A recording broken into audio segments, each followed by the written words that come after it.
rice. Oh, rice. Kain ka muna sa iyo. Eat muna, oo.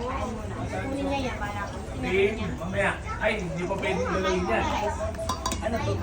Chicken, inasal. ay, hindi ka na sasama pag ganyan. Buksan mo muna para yung susunod eh.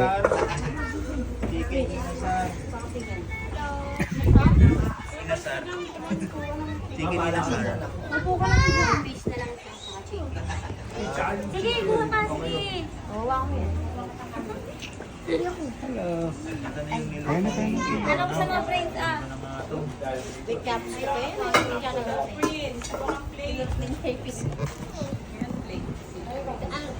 Ay! Ay! Wait lang. Hindi sarado ang fishbowl ko.